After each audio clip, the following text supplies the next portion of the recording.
Let us first draw, मैंने बोला था पहले भी कि what you need to draw first the circuit, है ना. So this is resistance, then हाँ जो भी लगा सकते हो, कोई भी सीरीज में है तो कुछ भी, एंड देन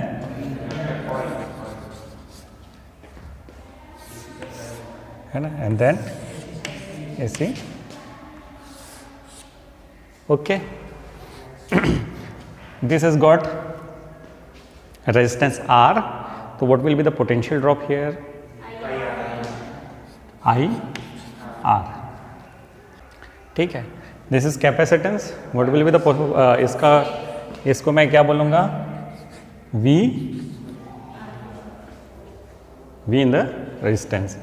ठीक है. या V R नॉट बोलूँ अगर ये I नॉट है तो.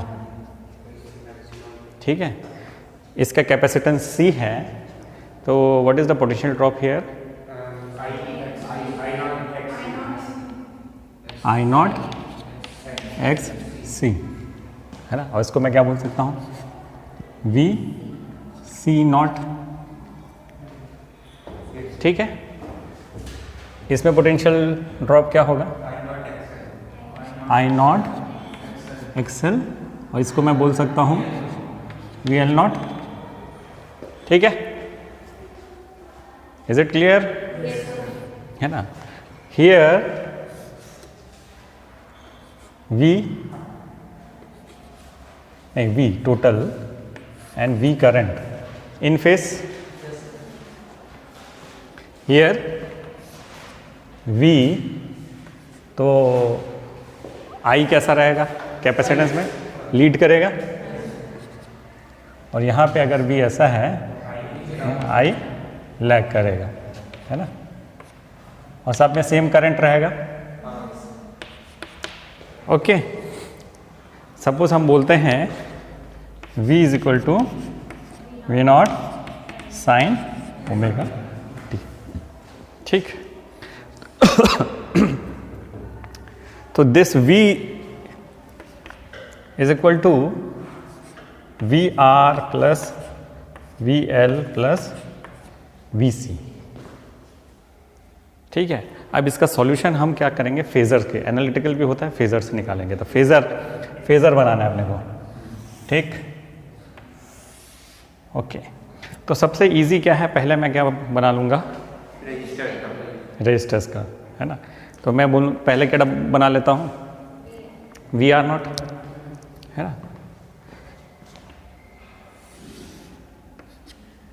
मैं इसको बोल देता हूँ VR. So the current also IR या IR नहीं, वो तो सब में है, हाँ. यहीं पे रहेगा I. ठीक है. Now I current Leeds which one, which voltage? Capacitor में जो वोल्टेज है उसको लीड करेगा, है ना. ये लीड कर रहा है, तो इसके 90 डिग्री में अगर मैं ये बना देता हूं तो ये क्या रहेगा? VC रहेगा ना, VC. और I करंट लैग किस में करता है? किससे करता है? इंडक्टर से. तो मैं ये बना दूंगा, हाँ थोड़ा छोटा कर दूँ. ठीक है. इसका इतना बना देते हैं VL. ठीक है. और इन तीनों का सम, इन तीनों का वेक्टर सम है क्या? जो EMF दे रहा है, ये तीनों को जोड़ के तो दे रहा है ना. तो मैं उस V को, हो सकता है वो इधर आ जाए या हो सकता है उधर आ जाए, किसी भी डायरेक्शन. यानी R को लीड भी कर सकता है और R को लैग भी कर सकता है. That depends upon the value of VC and VL. तो अभी हम समय बचाने के लिए कर देते हैं कि भाई ये है V. ठीक है. यानी इन तीनों को जोड़ा तो मेरे को क्या मिला? ये मिला. और ये हो गया ओमेगा टी, है ना. और ये V और VR में या करंट में, V और I में, है ना, कुछ तो डिफरेंस है, फेज डिफरेंस है ना. ये प्लस में भी हो सकता है, माइनस में भी हो सकता है. अभी यहाँ इस डायग्राम के हिसाब से क्या फेज डिफरेंस प्लस में है, तो इस फेज डिफरेंस को मैं बोल देता हूं फाई। तो I will be I naught sine omega T plus phi. जैसे v निकाला है V naught sine omega T, तो आई क्या होगा I naught sine omega T plus phi. इस केस में ओमेगा टी प्लस फाई है ना। और depending upon the value of L and C it can be plus it can be minus. अगर plus हुआ तो उसका नेचर क्या हो जाएगा, अगर ये फेज डिफरेंस प्लस में है तो उसका नेचर हो जाएगा कैपेसिटिव टाइप सर्किट, क्योंकि कैपेसिटिव टाइप सर्किट में करंट लीड करता है ना, तो ये क्या हो जाएगा कैपेसिटिव टाइप। अगर ओमेगा टी से माइनस हो गया तो लैग्स, तो वो इंडक्टिव टाइप सर्किट हो जाएगा। ये इतना समझ में आ गया। अब इसको हम फेजर से अब वेक्टर सम निकालेंगे तो बोलेंगे कि भाई यहाँ पे सपोज ये पॉइंट है, this is V C minus V L, ठीक है, this is V C minus, है ना, V C is greater than V L, हमने ये ले लिया है V C is greater than V L, ठीक है। ये तो अगर मैं ये इससे रिजल्टेंट निकालना चाहूं, ये क्या है वी आर है ना, वी आर है, ये वी है ना। तो अगर इससे निकालना चाहूं तो मैं क्या कर दूंगा, यहाँ पे एक लाइन खींच दूंगा, है ना, ये 90 डिग्री, या उससे इजी वाला करते हैं, ठीक है, उससे इजी वाला करते हैं, हम सीधे ये वाला निकाल लेते हैं। मेरे को तो वेक्टर सम ही निकालना है ना, इसको मैं यहाँ उठा के यहाँ रख देता हूँ, ये और ये पैरेलल है ना,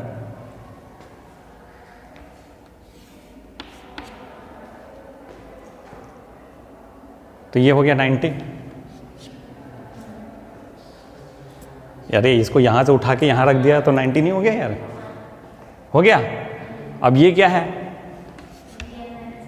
V C minus V L, और ये क्या है वी आर, ये निकालना है v इज इक्वल टू, अरे ट्रायंगल लॉ निकालो ना यार, या उतना भी मत करो, उतना भी मत करो, सीधे करो, पाइथागोरस लगाओ, पाइथागोरस लगाओ तो क्या होगा v स्क्वायर, ये क्या हुआ, ये हाइपोटेनियस है ना,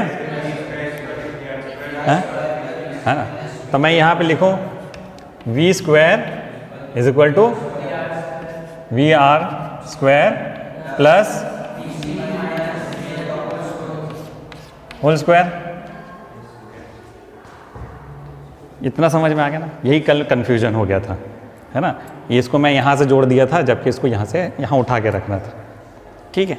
अब मैं दोनों साइड क्या करता हूँ, आई स्क्वायर से डिवाइड कर देता हूँ, कर सकते हैं आई स्क्वायर से, है ना, और आई और सब में एक ही है, आई तो एक ही रहेगा ना, तो V square upon I square is equal to V R square upon I square plus V C minus V L I square, ठीक है। इसको अगर अंदर ले लूँ, ये V square upon I square को मैं क्या बोल देता हूँ z, क्या बोल देता हूँ z square, V square R और आई स्क्वायर किसका आर ही हुआ, इसमें तो रेजिस्टेंस होगा, है ना, V C square upon I square क्या हो गया, वी सी अपॉन आई है, वी सी अपॉन आई क्या हो गया एक्स सी स्क्वायर, नहीं अभी नहीं, माइनस एक्स एल का होल स्क्वायर आर स्क्वायर। तो ये z is equal to R square plus X C minus X L whole square, ये कल निकाल लिए थे हम लोग।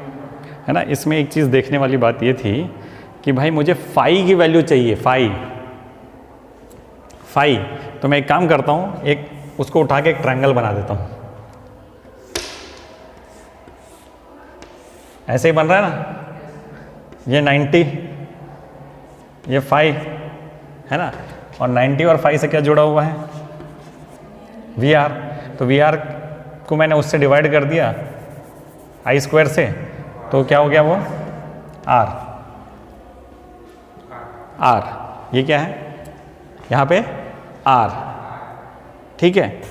और ये क्या है एक्सी माइनस एक्सएल, और ये क्या है जेड, है ना। मुझे चाहिए इसकी value phi in terms of ये क्या होगा, tan phi is equal to X C minus X L upon R. Is it clear to everybody, है ना। तो क्या हो जाएगा, 10 phi is equal to X C minus X L upon R, या phi is equal to 10 inverse X C minus X L upon R. Is it clear to everybody?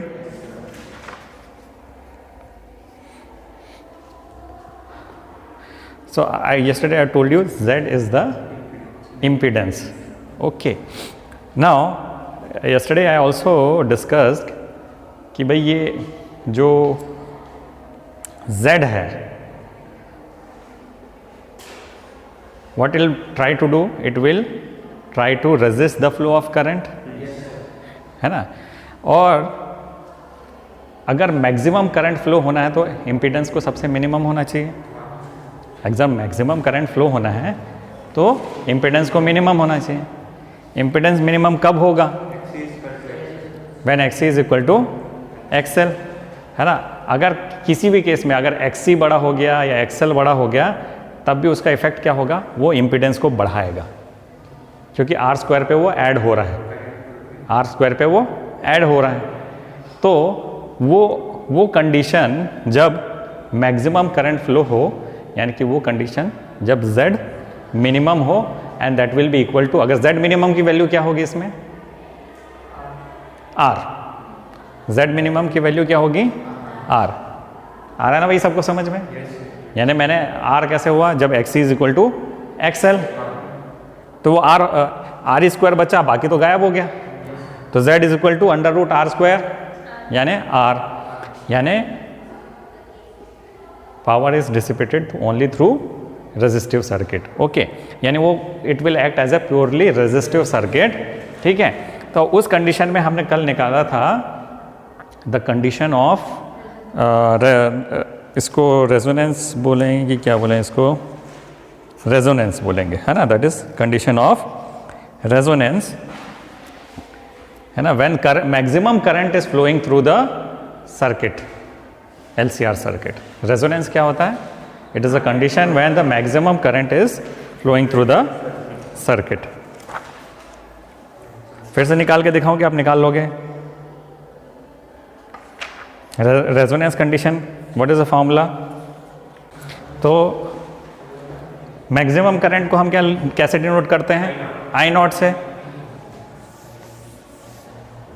अब इसकी तो जरूरत नहीं है, मैं हटा देता हूं इसको।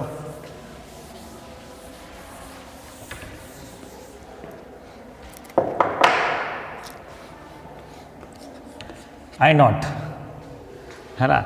अगर उसको देखा जाए तो वो हो जाएगा V not upon Z not. ये तो R नहीं होगा ना यहाँ पे, तो Z नॉट, और Z not will be equal to R, Z not will be equal to R, है ना। तो Z not will be equal to R, but वो हम नहीं लगाएंगे, हम सीधे लगाएंगे यहाँ पे Z नॉट की वैल्यू क्या है, V not upon under root R square plus XC minus XL whole square. This will be Z not when XC is equal to XL, यानी XC क्या है, 1 upon omega C is equal to omega L, omega square is equal to 1 upon LC, and omega is equal to 1 upon root LC. This is the condition of resonance. This is the condition of resonance. यानी जब resonance होगा तो current maximum रहेगा. जब resonance होगा तो current maximum रहेगा. ठीक है. अब इसको मैं अगर फ्रीक्वेंसी, रेजोनेंट फ्रीक्वेंसी की बात करें तो वो भी निकाल सकते हैं इसमें. इसके बाद न्यूमेरिकल करेंगे हम थोड़ा सा. रेजोनेंस फ्रीक्वेंसी है ना. We know omega is equal to 2 pi nu. तो यहाँ पे 2 pi nu is equal to 1 upon root LC. So nu is equal to 1 upon 2 pi root LC and this is called resonance frequency. क्या बोलते हैं इसको? So how will you define a resonance frequency? The frequency of LCR circuit when the current is maximum, when the current flowing through the circuit is maximum, that frequency will be called resonance frequency.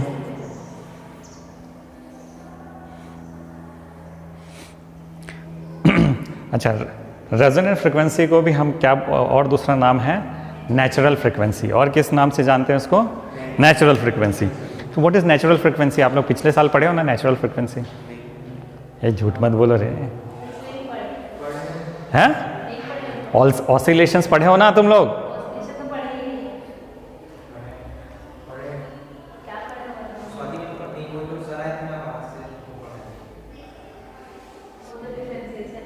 चलो, एक चीज़ है ना, आप लोग सुने होंगे कई बार क्या होता है, ये बहुत फेमस कहानी है.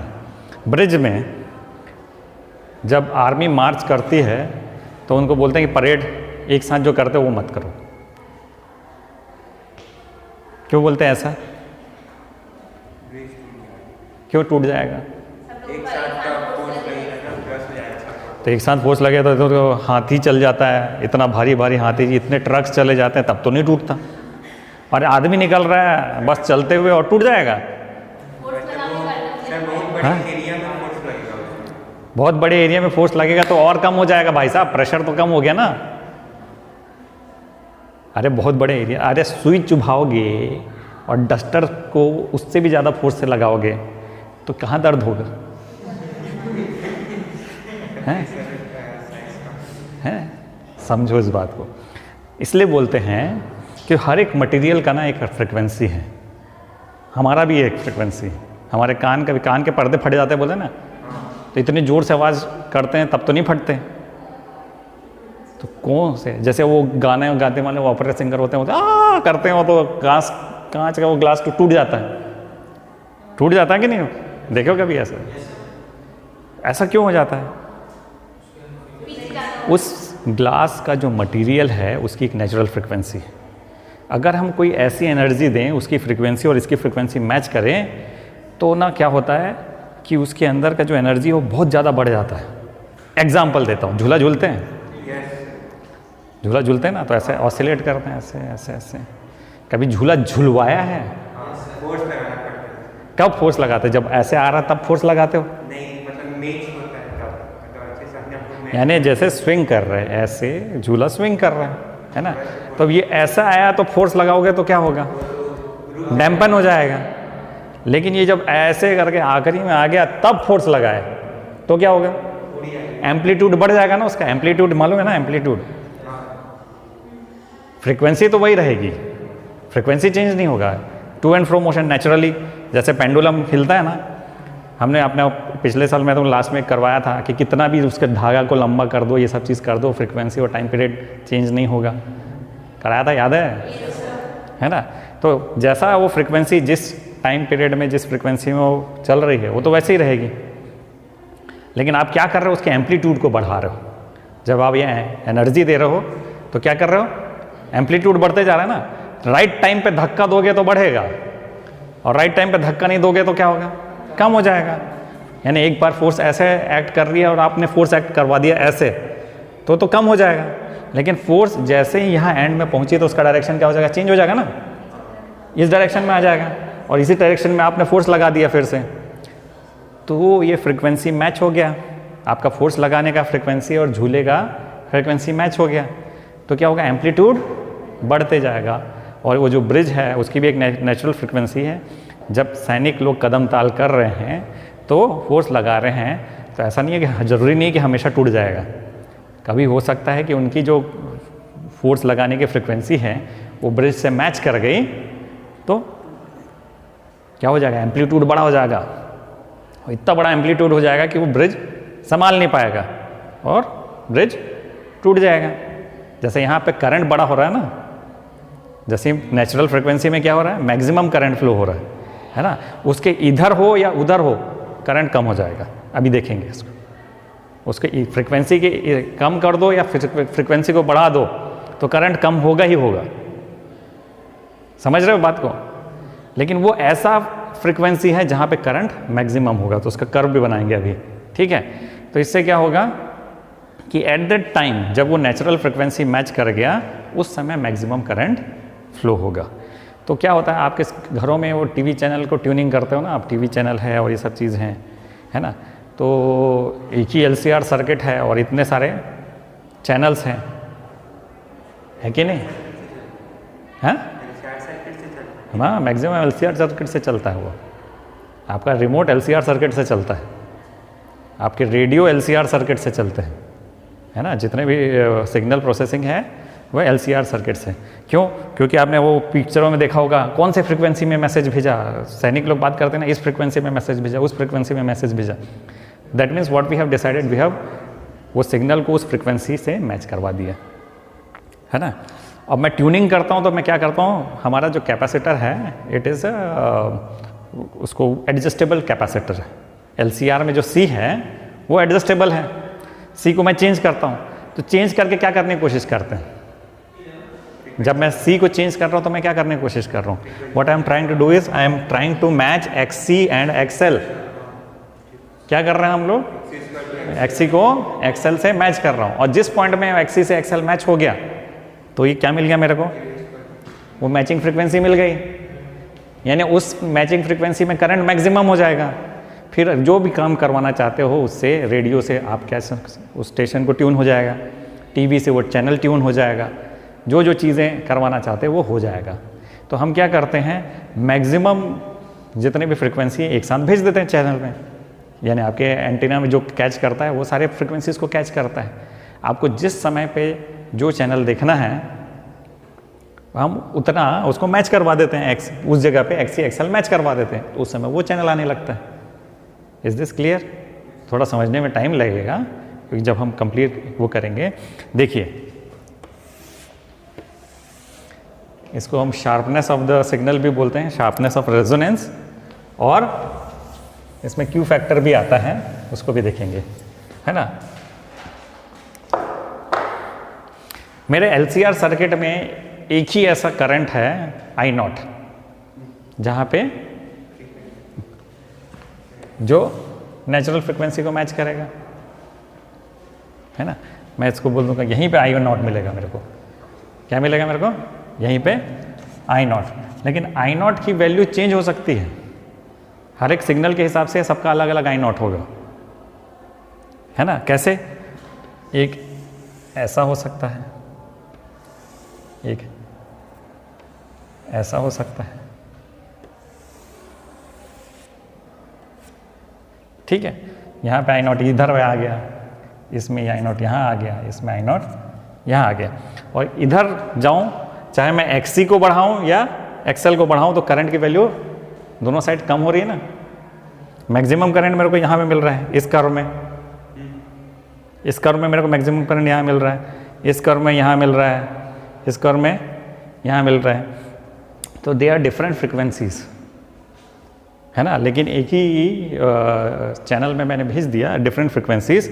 अब मैं जब ट्यूनिंग करूँगा तो फ्रिक्वेंसी मैच करूँगा, जब मैं XC XL को बढ़ाऊँगा तो फ्रिक्वेंसी मैच हो जाएगा, है ना।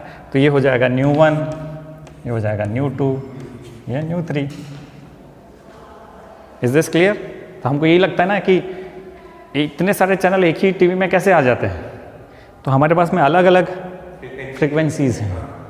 और हम जब ट्यूनिंग करते हैं तो हम इस फ्रीक्वेंसी को मैच करते हैं by changing the capacitance of the circuit. हमने इस कैपेसिटेंस ऑफ द सर्किट को चेंज करके हम क्या करते हैं, फ्रीक्वेंसी को मैच कराते हैं, और जैसे ही मैच होता है मैक्सिमम करंट फ्लो होने लगता है और हमको वो चैनल दिखने लगता है या सुनाई देने लगता है। So is this clear? है ना, यहाँ पे देखिए क्या लिखा है, resonant circuits have a variety of application. For example in the tuning mechanism of radio or a TV set, the antenna of the radio accepts signals from many broadcasting stations. The signals picked up in the antenna acts as the source in the tuning circuit of the radio. So the circuit can be driven at many frequencies. But to hear one particular radio station, we tune the radio. In tuning, we vary the capacitance of a capacitor in the tuning circuit such that the resonant frequency of the circuit becomes nearly equal to the frequency of the radio signal received. When this happens, the amplitude of the current with the frequency of the signal of the particular radio station in the circuit is maximum. ठीक है, अब एक चीज़ और ध्यान रखिए भैया, LCR में हम एक आध कंपोनेंट हटा सकते हो, R हटा सकते हैं, नहीं सकते हैं, है ना भैया, R हटा सकते हैं, L और C तो हमेशा रहेगा, तभी ये मिलेगा। अब R हटा सकते हैं ये हमारा मानना है, मैंने कल ही बताया R हटा नहीं सकते, है ना, लेकिन हम मान के चलते कि R हटा दिया। So it is important to note that resonance phenomena is exhibited by a circuit only if both L and C are present in the circuit. ठीक है, मैं LCR बताया, सीधे 4 एक्सट्रीम को बात कर लिए, purely resistive circuit, purely capacitive circuit, purely inductive circuit, और तीनों को सीरीज में जोड़ दिया। तो LC सर्किट भी होता है, LR सर्किट भी होता है, RC सर्किट भी होता है ना। तो LC circuit, LR circuit, RC circuit, और क्या हो सकता है, हो गया ना सब कॉम्बिनेशन, LC, LR, RC और LCR, है सारे सीरीज में जोड़ दिए, एक ही नहीं है। अरे कहाँ से एक ही है, इसमें क्या है, सिर्फ इसमें इंडक्टेंस और कैपेसिटेंस है। इसमें क्या है, इस सर्किट में सिर्फ इंडक्टेंस और कैपेसिटेंस, इसमें क्या है, इंडक्टेंस और रेजिस्टेंस, और इसमें क्या है, तो रेजोनेंस किस में मिलेगा हमको, रेजोनेंस, ये जो रेजोनेंस का फिनोमेना ये इसमें मिलेगा, LC सर्किट में, LR में नहीं मिलेगा, RC में नहीं मिलेगा। तो वो लिखा यही है, it is important to note that resonance phenomena is exhibited by a circuit only if both L and C are present in the circuit. Only then do the voltages across L and C cancel each other, both being out of phase, and the current amplitude is Vm by R. ठीक है, ये समझ में आ गया। अब sharpness को पढ़ने से पहले कुछ क्वेश्चंस कर लेते हैं। शार्पनेस ऑफ रेजोनेंस ये एक टॉपिक है, उसको करने से पहले कुछ क्वेश्चन करते हैं। Determine the impedance of a series LCR circuit. Determine the impedance of a series LCR circuit if the reactance of C and L are, if the reactance of C and L are 250 ohm and 220 ohm respectively, 250 ohm and 220 ohm respectively, and R is 40 ohm, and R is 40 ohm. I'll repeat the question. Determine the impedance of a series LCR circuit if the reactance of C and L are 250 ohm and 220 ohm respectively, and R is 40 ohm. निकालना क्या है, ये नहीं मालूम ना, reactance, आप question ऐसे बोलेंगे, reactance of capacitor and reactance of inductor, उसकी वैल्यू दी हुई है। रिएक्टेंस ऑफ कैपेसिटर यानी एक्स सी कितना दिया है 250, और रिएक्टेंस ऑफ इंडक्टर 220 ओम, और दिया है आर, दिया है क्या, है ना, Z is equal to under root R square plus X C minus XL whole square, 40 square plus 250 minus 220 whole square. अब इसके आगे नहीं निकाल पाओगे तो मैं क्या कर सकता हूँ, बोलिए।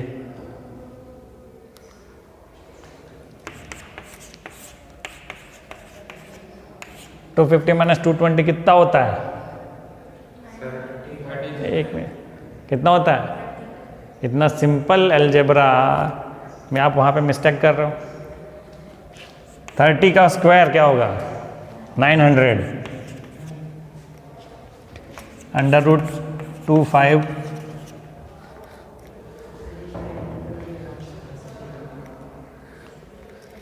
इसका रूट निकलेगा क्या, है ना, 5 स्क्वायर प्लस, नहीं प्लस नहीं रे, यही है 5 इंटू 10 कितना हो गया। मैं ज़बरदस्ती इतना लंबा किया, मेरा तो आंसर यहीं पे आ जाता। आप लोगों को समझाने के लिए मैं इतना ऊपर गया हूँ नीचे तक। Is this understood? चलो next question. A resistor of 50 Om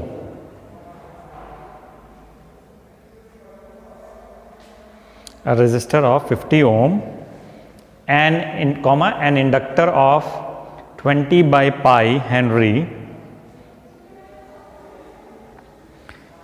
and a capacitor of 5 by pi microfarad are connected in series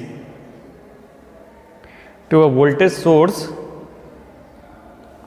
230 volt 50 hertz. Find the impedance of the circuit. 230 volt. Voltage source 230 volt. Find the impedance of the circuit.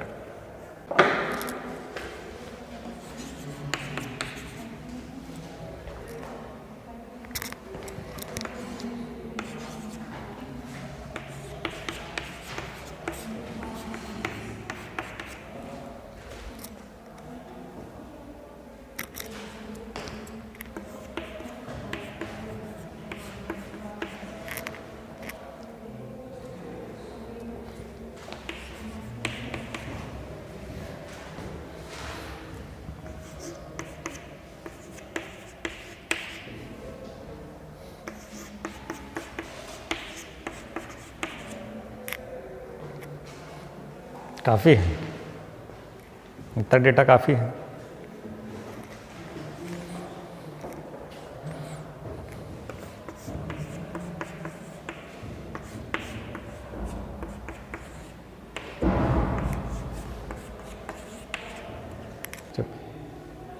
X सी का formula क्या है? अबे सी, x सी का formula है 1/ओमेगा सी। Omega का formula क्या है? हाँ, न्यू न्यू। अब क्या बचा क्या करने के लिए यहाँ पे? 1/2 पाई न्यू सी, एक्स सी है ना, माइक्रोफैरड इंटू 10⁻⁻।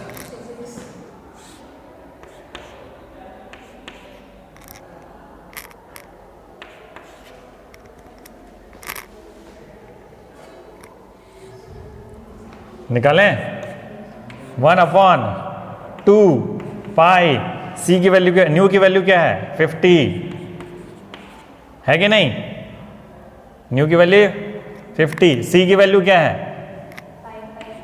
5/पाई इंटू 10⁻⁻6। पाई में पाई कैंसल, ठीक है, ये फिर कितना हो गया 5 2 100, ये 10⁻6/500, 10⁻6 लिख सकते हो क्या, 1 2 3 4 5 6 अपॉन 1 2 1 2 5 दूनी 1 2 3।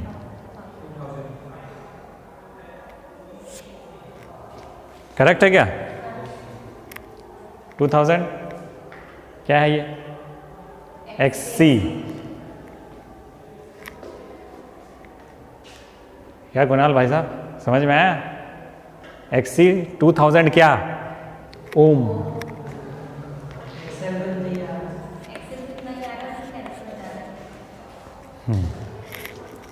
इनकी वैल्यू गलत आई ना, ठीक है। अब एक्सएल निकालना है, XL is equal to omega L, होता है कि नहीं, XL is equal to omega L, omega क्या है फिर से 2 पाई न्यू और एल,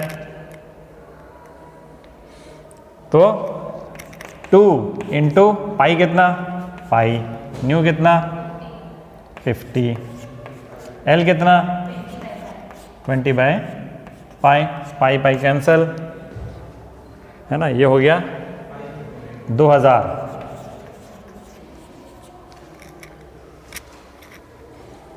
Z का फॉर्मूला क्या है,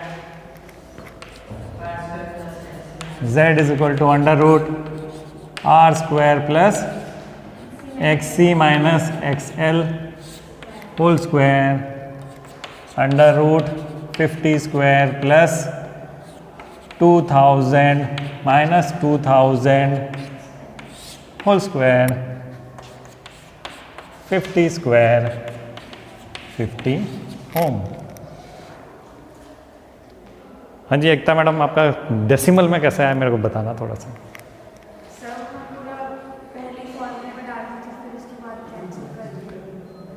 चलो तो जितना हो सके कैंसिल करो, 3.1414 मत लगाओ, जितना हो सके आखिरी में लगाना पड़ेगा तो लगाओ। कितना लंबा खींच देते हो यार, मेरे को आज बहुत सारा पढ़ाना है, तुम लोग ये दो टुच्चे से क्वेश्चन में अटके हुए हो, इससे फालतू क्वेश्चन आ नहीं सकता।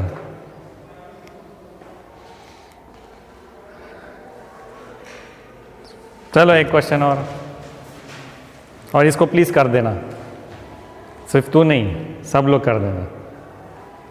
फॉर्मूला फिर से रिवाइज करना तो कर लो।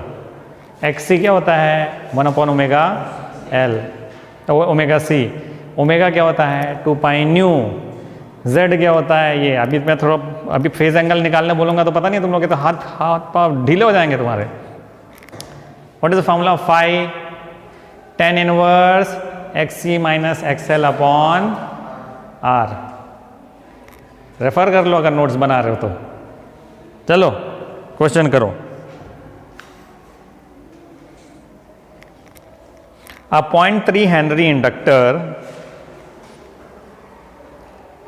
60 microfarad capacitor, a 0.3 Henry inductor, comma 60 microfarad capacitor and a 50 ohm resistor are connected in series with a 120 volt 60 hertz supply. I'll repeat, a 0.3 Henry inductor, 60 microfarad capacitor and a 50 ohm resistor are connected in series with a 120 volt 60 hertz supply, full stop. Calculate A, impedance of the circuit, B, current flowing in the circuit, अरे यार चलो, time waste कर दिया तुम लोगों ने। क्या क्या दिया है? L 0.3 Henry. कितना? 60 इंटू 10⁻⁻6 फैरेड। और क्या दिया है? R कितना दिया है? 50 ओम। Nu 60 hertz. और V RMS 120 है। V effective. अरे क्वेश्चन में क्या लिखी है? तो 120 बोला है ना, जबरदस्ती अपने दिमाग में 220 मत घुसे रखो। हाँ, और क्या दिया है? कुछ दिया है क्या? और XC 1/ωc 1/2 into 3.14 into C 2 pi new कहाँ है? अरे भाई न्यू न्यू न्यू। हाँ, 60 इंटू 10⁻⁻6 यानी 10⁻6 अपॉन इतना कर दो 3600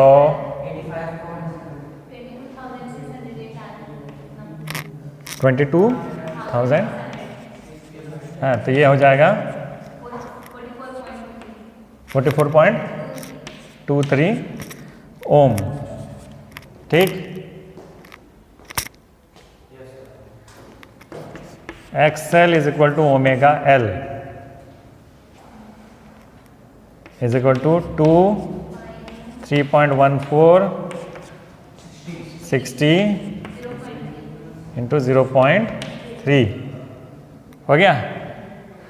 तो 0.6 इंटू 10⁶ 6 36 इंटू 3.14 है कि नहीं? हुआ कि नहीं?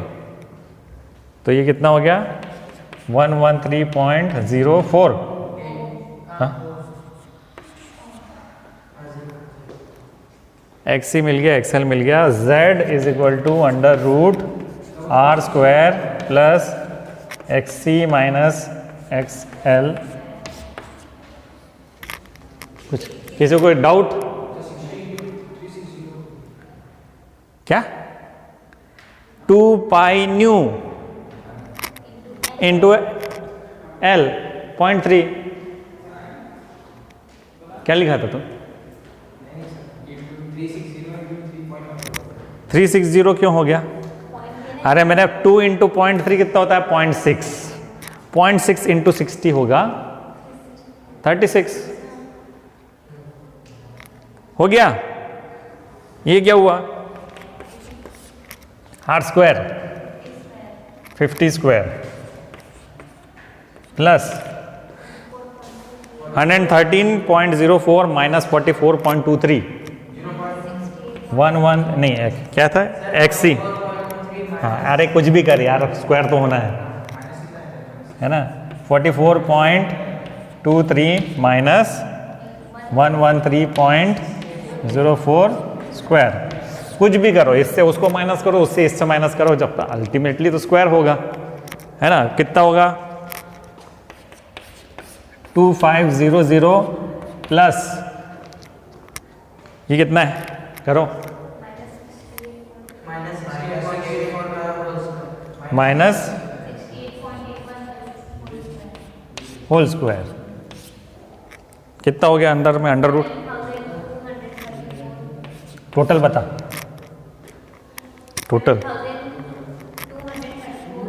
200 बस। हाँ ठीक है यार, 85।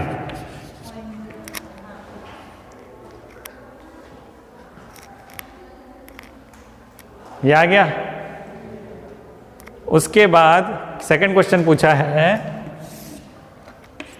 I effective is equal to V effective upon Z। ठीक है, यानी कि 85 अपॉन नहीं 1 120 अपॉन 85, 1.41 एम्पियर। ये तो बहुत सिंपल क्वेश्चन था। एक क्वेश्चन और करें कि तुम्हारा इंग्लिश है ना, क्या टाइम हुआ? टाइम बताओ। चलो ठीक है, अब मैं स्टॉप कर रहा हूँ। हम लोग को शार्पनेस ऑफ रेजोनेंस है वो अगले क्लास में पढ़ेंगे, ठीक है। शार्पनेस ऑफ रेजोनेंस, उसके बाद में एलसी ऑसिलेशंस ये पढ़ेंगे, फिर फाइनली ट्रांसफार्मर है वो करेंगे। Thank you.